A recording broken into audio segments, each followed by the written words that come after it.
Happiness through curiosity on the Ranveer Show.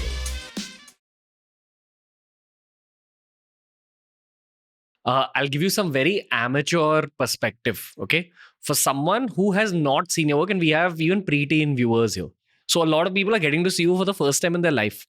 Simply because your name is Dr. Subramanian Swamy and you have some very strong views, especially about Hindutva. Now, if one deep dives into the word and concept of Hindutva, they understand the nuanced meaning of it. But we don't live in the age of nuance. We live in the age of X and Instagram and YouTube, where you understand things from a very surface level. So people would automatically assume that you're also the biggest fan of PM Modi, etc. And when they dive deep into your work and your interviews, there are nuances involved. Now, simply because you're associated with the BJP, people have made assumptions about you, especially the people who are seeing you for the first time through this podcast. What would you like to say? Would you like to break any of those assumptions? No, I mean, I have been from day one. I wasn't in any other party.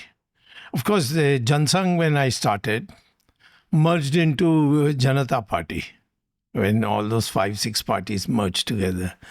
And then out of that Janata Party, when everybody started breaking up, Jansangh broke up but didn't take the old name. They took a new name. They wanted to be a continuation. So they called themselves the Bharatiya Janata Party.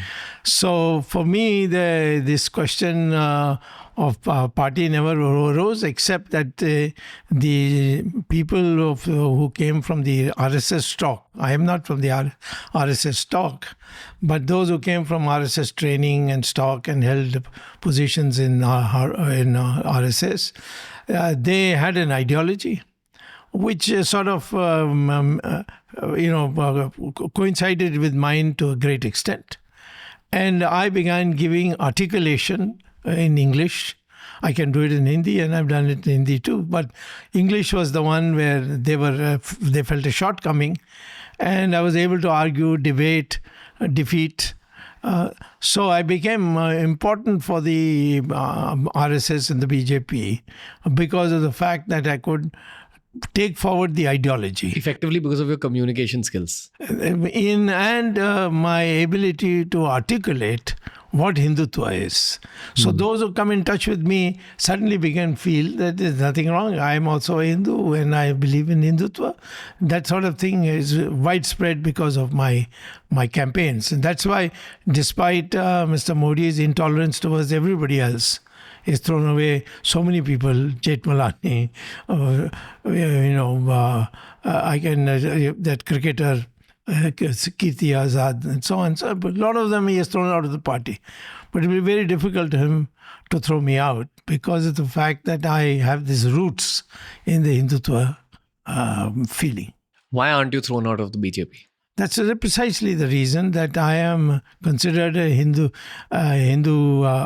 scholar, Hindu activist, person who has done a lot in helping the Hindutva cause on the ground. For example, I did the Ram Setu. I saved it from being cut up so that it could create a canal.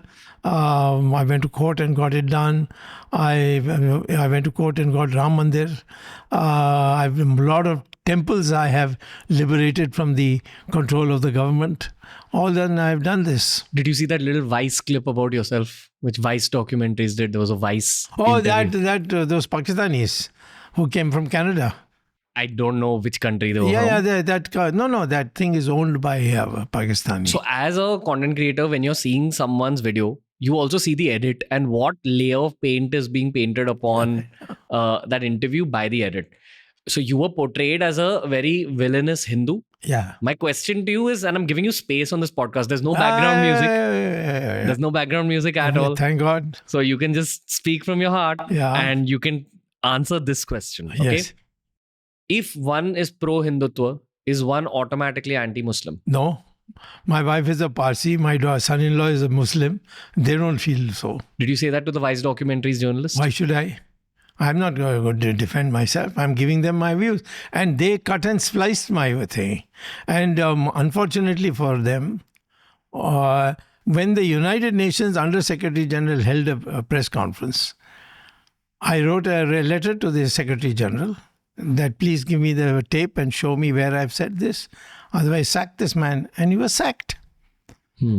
Under Secretary General sacked on a letter from somebody in India. So I have defended my position where it mattered. But if somebody says that, I care a damn. I am only concerned with the audience that I am dealing with. Okay. If you enjoyed this clip from the Ranveer Show, we've uploaded a ton of other clips related to a ton of other topics. So explore the channel because there's something for everyone.